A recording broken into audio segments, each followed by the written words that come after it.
fastest show in sports.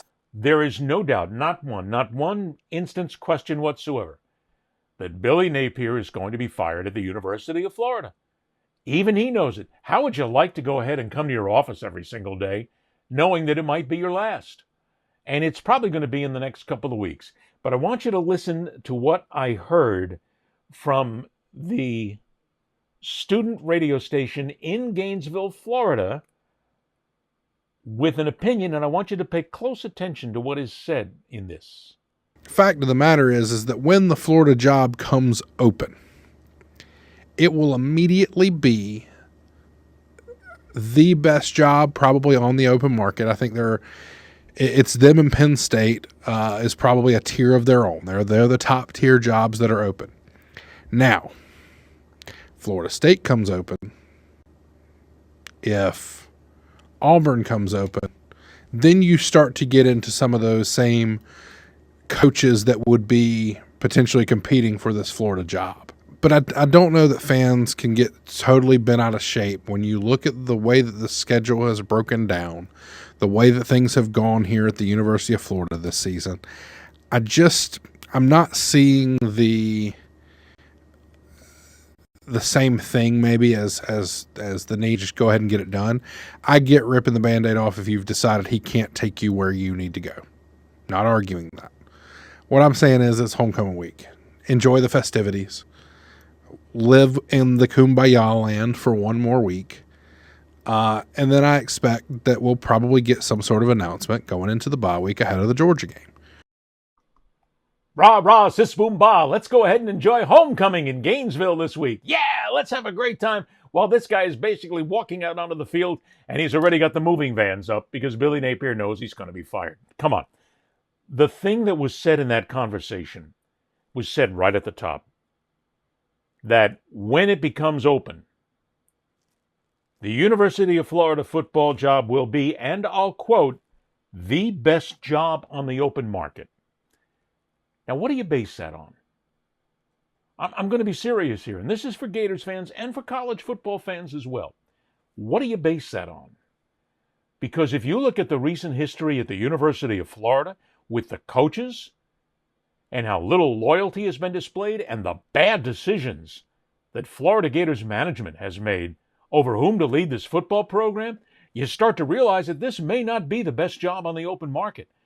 I mean, hell, there might be better jobs somewhere else. They might not pay as much, but they're maybe going to be a little bit better if you don't want to keep packing up the moving vans. Here, since Urban Meyer left the Gators in 2010, Will Muschamp was the coach for 49 games.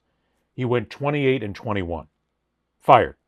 DJ Durkin came in as the interim for one game, and he won that game. Interim, though. You don't really count the interims.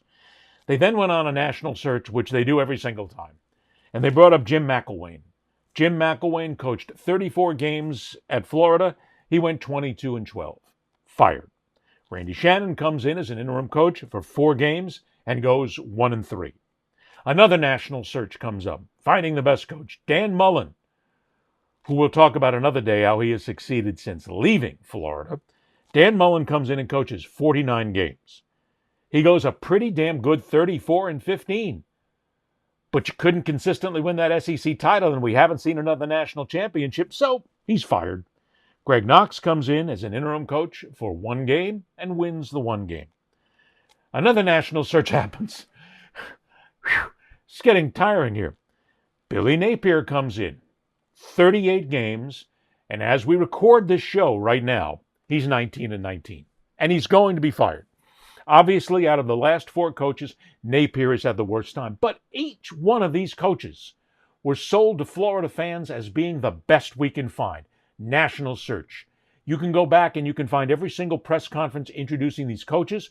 You're going to find out that they were called the next leader. They were called the person who was going to lead Florida back to the SEC title, to the national championship. Every single one of these guys was the coach for us. 3-4 seasons gone, they're out.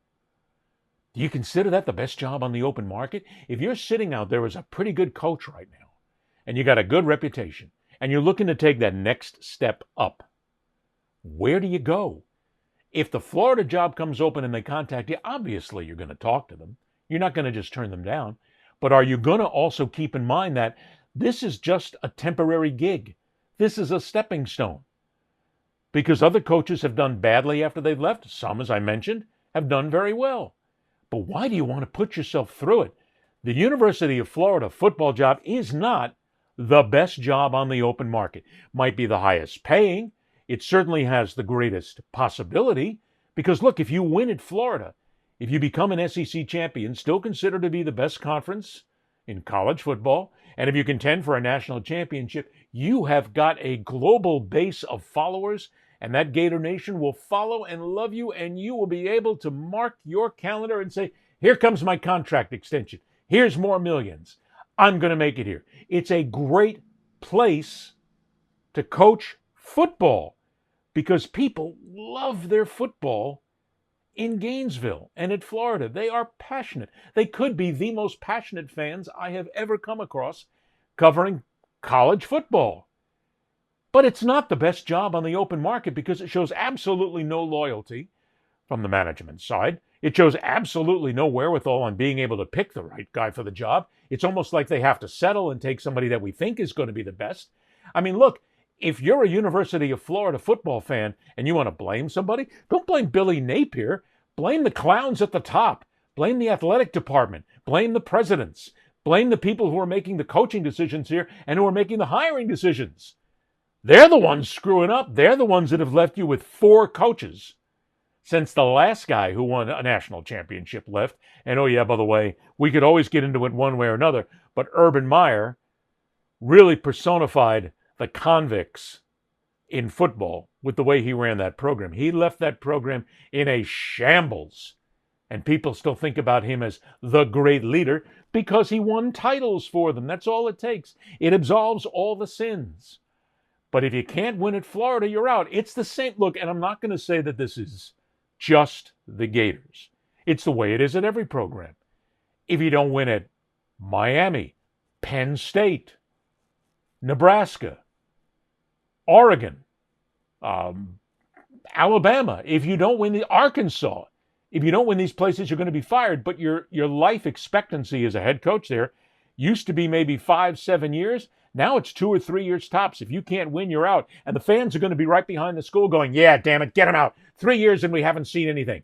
I mean, the basic thinking right now is the first year's a gimme. The second year, you better do better. And by the third year, you better contend.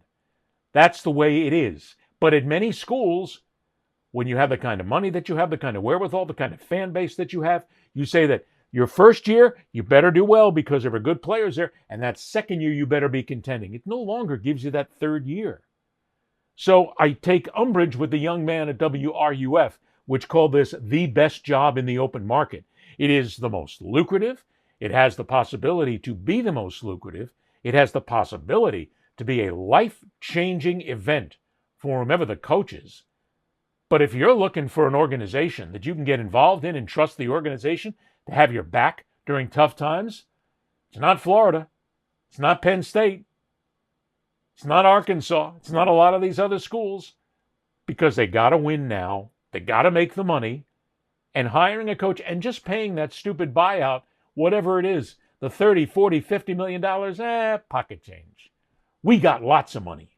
We can go ahead and spend it and get them out of here, and we can try to win a title. And if we don't, we'll fire them and start again. Florida fans, stand up. Get pissed. I mean, really get pissed. But don't be pissed at Billy. You can be pissed at Billy Napier. But be angrier at the management, the athletic department, who has basically given you, since the year 2010, 15 years of mediocrity by making bad decisions and bad choices when it comes to the person who run that program. That's the problem. Anymore, I'm not even willing to blame a lot of coaches. I'm willing to blame the people at the top for making these bad mistakes. A topic for another day. Ed Berliner, the fastest show in sports.